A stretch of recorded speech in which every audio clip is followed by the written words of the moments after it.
Hi people, my name's Drew, and these series of videos are going to show how to build the elusive Phase 3 351 Cleveland engine.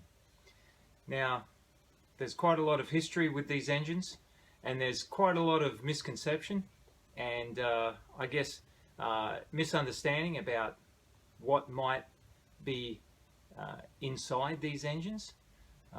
They were an engine put together by Ford for the Phase 3 XY GTHO car, and approximately 300 of these engines were built back in the day.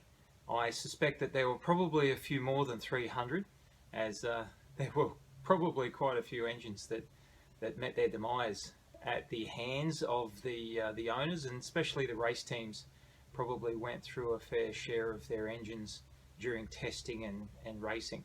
So in any case, we're going to be focusing mainly on the Phase 3 engine that would have come out in the road car, and there's quite a bit of conjecture about what those engines may have had inside them and some of the details. So we'll try and get through some of those. I'll explain to the best of my knowledge what I believe is the parts that would have gone in them and how they were assembled, and we'll get into some real technical and some fine detail specifications of the Phase 3 engine. Now, those of you that also may be into the phase engines, there was a Phase 1 and a Phase 2. The Phase 1 engine was the 351 Windsor variety, and the Phase 2 was the 351 Cleveland. And so there are some things about the Phase 2 engine that were the same or similar, if not the same, as the Phase 3. But and so I might do another video on a Phase 2 engine later down the track, and also I want to do one on a Phase 1 engine as well.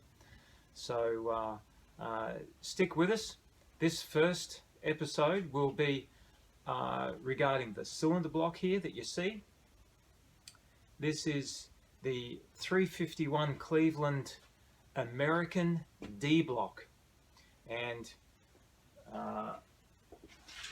the way that they're described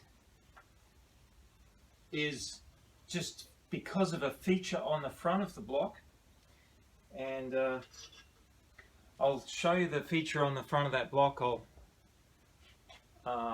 maybe on this image you might be able to see, but just this position here on the front of the block, not sure if you're able to see that very well, but I'll see if I can bring up an image in the video on the screen. But this particular area at the front of the block has a boss cast into it in the shape roundabout in what looks like a D. And so these early 351 Cleveland blocks, made from probably late 1969 up until probably mid 1970, had a boss cast here on the block in the shape, approximate shape of a D, and so affectionately termed the D block.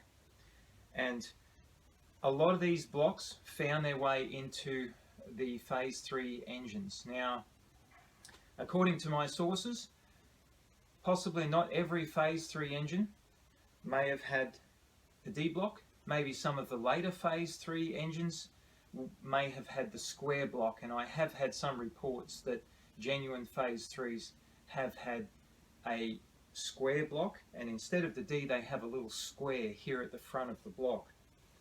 So for all other intensive purposes, the 351 D block is almost identical, apart from a couple of small engineering changes, and I can pinpoint those out to you right now.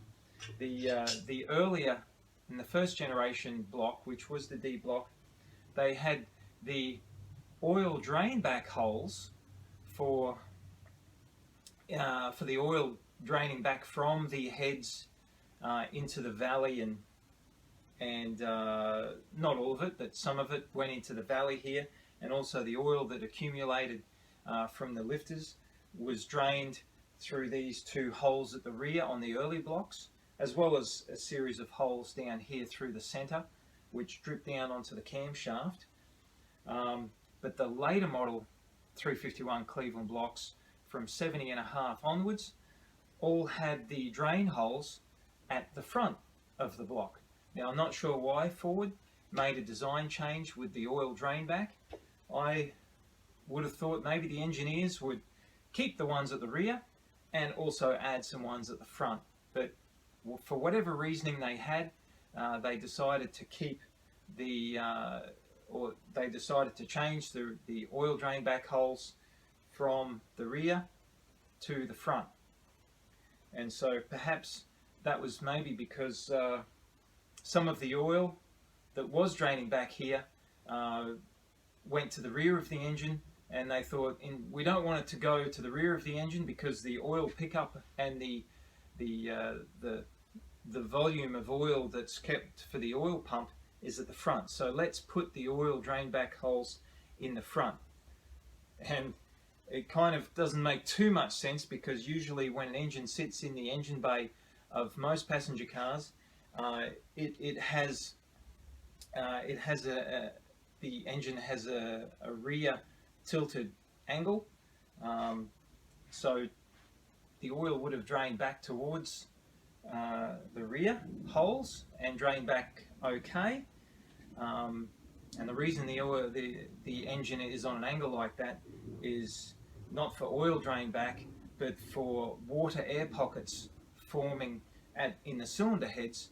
When the engine is tilted up at the front, the steam pockets and the air bubbles can make their way to the highest level of the engine, which is at the front where the thermostat is, and of course any excess air can go to the highest point, which is the thermostat, and then the radiator hose, and then the radiator. But besides that, the early 351 Cleveland block, the D block, has the oil drain back holes at the rear.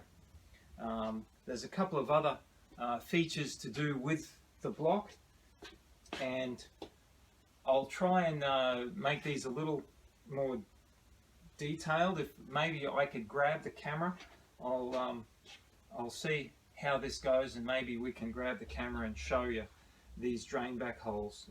But sorry, other features apart from the drain back holes.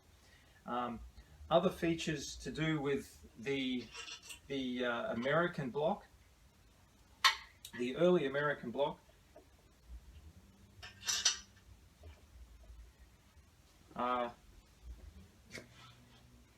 is the taper here at the front. You can't see that, sorry. Okay, you can just see it in shot there.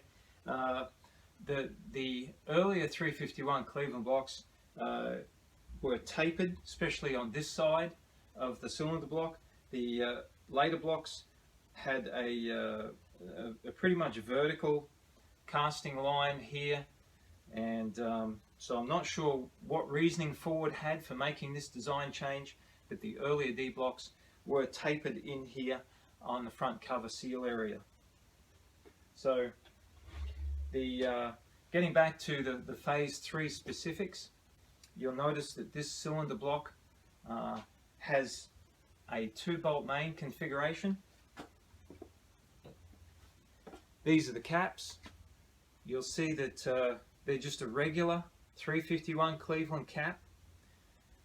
Now Ford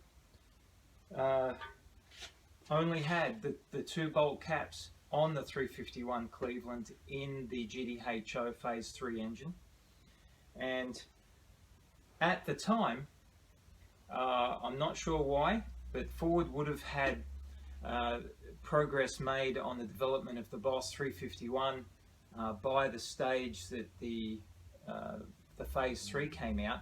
However, maybe Australia was just a little bit too far removed. Maybe development hadn't gone as far as getting stuff to Australia, and of course there was a time delay of getting engines and parts to Australia, because the only real way to get things over was by ocean liner.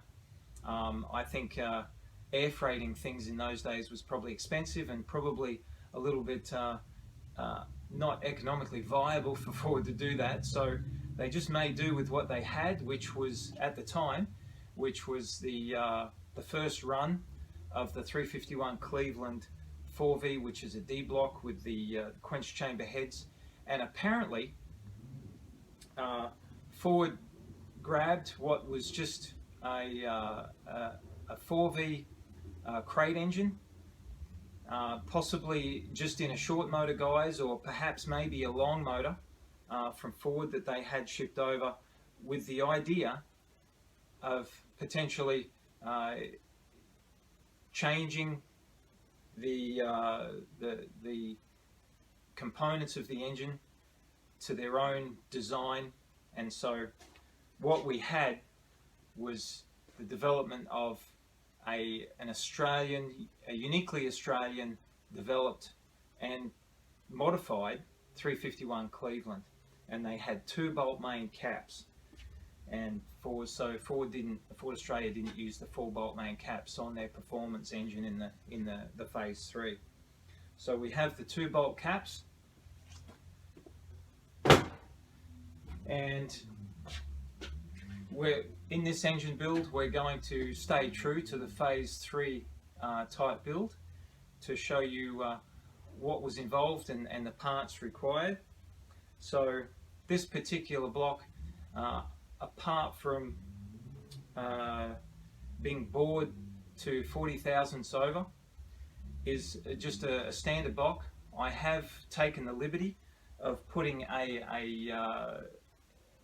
basic oil restrictor kit, because I believe that the oiling system from Ford lacked some forethought in design, especially for sustained high performance usage.